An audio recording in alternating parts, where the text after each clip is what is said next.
कई दिनों से बहुत ही अनर्गल बयानबाजी नागौर के सांसद हनुमान बेनीवाल जी कर रहे हैं।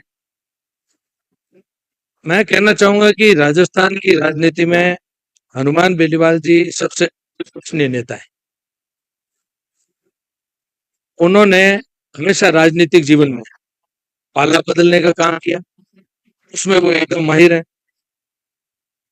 अब क्योंकि पाला बदलते बदलते सब जगह रास्ते बंद हो गए, तो उन्होंने ये फिजूल की बातें करना शुरू किया।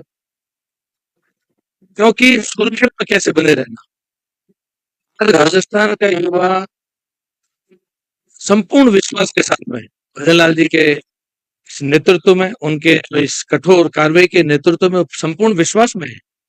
तभी तो यहाँ पर तंबू भी खाली है। आज युवा उनका समर्थन नहीं कर रहा है। आज थोड़े दिन पूर्व, थोड़े महीने पूर्व जो उपचुनाव हुआ, प्रदेश की युवाओं ने, प्रदेश की जनता ने जो एक आशीर्वाद भारतीय जनता पार्टी को, भजन लाल जी के नेतृत्व को, हमारे प्रदेश अध्यक्ष जी को, प्रदेश के प्रभारी जिन्होंने कड़ी मेहनत करके सभी कार्यकर्ताओं को अलग अलग विधानसभा में लगाया, भी मेरे को भी खींवसर विधानसभा के अंदर पार्टी के निर्देशानुसार कार्य करने के लिए वहां पर भेजा।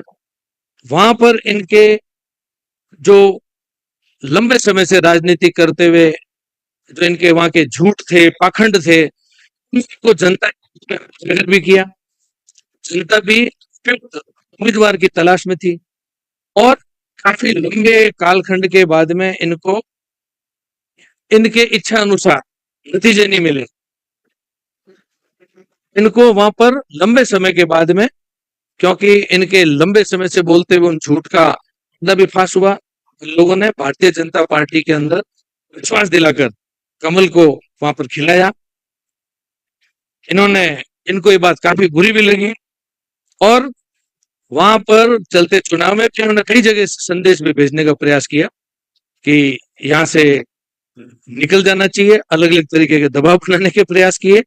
लेकिन जब इनका कुछ भी नहीं चला, तब इन्होंने ये बदनामी की भी धमकियां दी कि आपको मैं बदनाम भी करूंगा, आपके खिलाफ मैं खूब सारे मीडिया में, क्योंकि ये इनके पुरानी आदत का हिस्सा है। लेकिन फिर भी खींवसर विधानसभा के अंदर सभी, क्योंकि भारतीय जनता पार्टी का कार्यकर्ता ये आज से नहीं, सदैव संघर्ष से, जनसंघ के समय से हमारी जो संगठन की ट्रेनिंग है वही संघर्ष की है। तो मेहनत की वहां पर, मेहनत करके और वहां पर भारतीय जनता पार्टी के लिए पूरा कैंपेन किया और बहुत ही कम से चुनाव भी लड़वाया और चुनाव भी भारतीय जनता पार्टी के पक्ष में खींवसर की जनता ने आशीर्वाद भी दिया। और मैं कहना चाहता हूं, एक बात और भी जोड़ना चाहूंगा प्रदेश के युवाओं के लिए। वैसे युवा इनके ऊपर भरोसा करना धीरे धीरे कम कर चुके हैं, बंद कर चुके हैं, वो भी आप और हम देख रहे हैं। लेकिन इनसे युवाओं को सावधान रहने की भी आवश्यकता है। हर समय अनर्गल बयानों से ये युवाओं को भ्रमित करने का काम बहुत लंबे समय से करते आ रहे हैं। हर समय इन्होंने अलग अलग जगह पर 16 वर्ष में, 17 वर्ष के लंबे कालखंड में इनकी आदत का हिस्सा भी ये बन गया है कि जो कोई भी इनके सामने मुकाबला करे, जो कोई भी इनके लिए थोड़ा सा उभरता हुआ दिखे, वहां पर अनर्गल बयान करके, उल्टी सीधी टिप्पणी करके उसको पीछे हटाने का काम।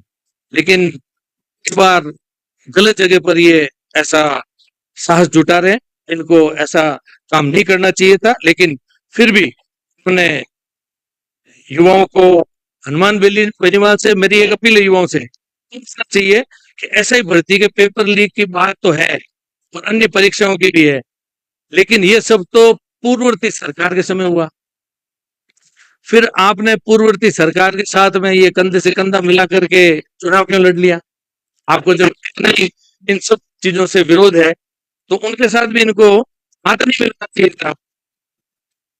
भजन लाल जी की सरकार ने जो task force, Bharatiya Janata party की सरकार ने टास्क फोर्स 24 घंटे के अंदर बनाई, जगह जगह पर धरपकड़ करी, जैसा कि अभी आदरणीय फडणवीस साहब ने बड़ा विस्तार पूर्वक बताया।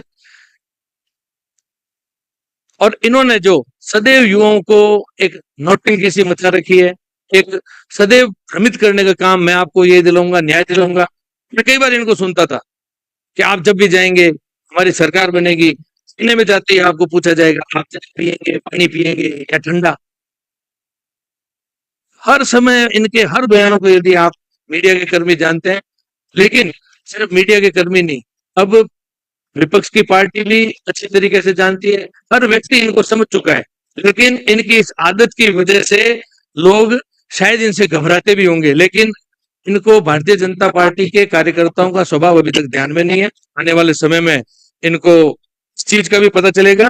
और रही बात, तो हनुमान जी को अच्छी तरीके से सुन लेना चाहिए कि ओछी राजनीति चमकाने के चक्कर में जो जगह जगह मेरा गलत नाम का इस्तेमाल कर रहे हैं, ये जो व्हाइट हाउस का जो कल इन्होंने जिक्र किया, ये बहुत कड़ी मेहनत की 27 वर्षों में विदेश की धरती पर घूम करके भारत सरकार के द्वारा एक इनाम टाइप दिया जाता है, व्हाइट की कमाई का ये पैसा कमा करके वो बनाया हुआ व्हाइट हाउस है, उसके ऊपर इनको कोई भी टिप्पणी करने का अधिकार भी नहीं है। इनको सार्वजनिक रूप से व्हाइट हाउस के लिए माफी भी मांगनी चाहिए, लेकिन ऐसा ये नहीं करते हैं, तो उसके लिए भी सलाह करके, हमारे सीनियर से सलाह करके, और इसके ये क्या क्या इनको परिस्थितियां देखनी पड़ेगी, उसके लिए भी हम लोग कुछ विचार करेंगे। मजबूत से मजबूत कानूनी कार्रवाई की तरफ भी अगर कदम बढ़ाना पड़ेगा तो बढ़ाने करेंगे। हनुमान जी निचले स्तर पर चाहे जिस किसी भी पार्टी के नेताओं के लिए गंदे सभी शब्दों का इस्तेमाल किया है, खुद की उसमें ये शान समझते हैं। और महिलाओं के लिए भी टिप्पणी करना कितने हद तक सही है? मेरे को याद है, मैं एक बार इनको देख रहा था, आदरणीय स्वर्गीय किरण महेश्वरी जी के लिए भी बहुत ओछा बोलते हुए मैंने सुना। अभी एक मेरिटोरियस बच्ची, जिसका भी अभी मैं इन दिनों में सुन रहा था, पद्मा, उसका भी ये जिक्र करते हुए नहीं छूटे। इनको कोई भी कुछ भी ला करके दे दे, बिना सोचे समझे, तथ्यों तथ्यों के बिना इन्होंने हर कोई बात इनको करने का एक शौक चढ़ चुका है। इनको काफी हो सकता है अपनी कई भी टिप्पणी पर एकदम यू टर्न लेने का भी इनका स्वभाव है, उसमें यू टर्न ले लेते हैं। और मैं एक सुझाव देना चाहूंगा, जिस तरीके से हनुमान जी को ये जो लोगों के पीछे पड़ने का शौक है, इस शौक से दूर जाएं। लोग भी काफी उम्मीदें तलाश रहे हैं। भी जो ये काफी लंबे समय से सेटिंग सेटिंग का खेल जो इन्होंने खेला है, वो सेटिंग सेटिंग का खेल अब मेरे को नहीं लगता है कि बहुत लंबा इनका चलने वाला है। अभी सारी सेटिंगें बंद हो चुकी है, इसलिए इस बौखलाहट के साथ में ये लगातार टिप्पणी कर रहे हैं। इस बार तो मजबूत विचार के साथ में भारतीय जनता पार्टी की, भजन लाल जी की सरकार है, जो अपराधियों के विरोध में लगातार मजबूती से कदम उठा रही है। इस चीज की भड़ास निकालने के लिए इनको कोई भी रास्ता नहीं मिल रहा है, और ये लगातार इस तरीके के कार्य कर रहे हैं। मैं मेरी तरफ से इतना ही कहना चाहूंगा, जो भी इन्होंने टिप्पणियां करी है बिल्कुल निराधार है, और इनके इन आरोपों की समय इनके साथ चीजों का जवाब देगा।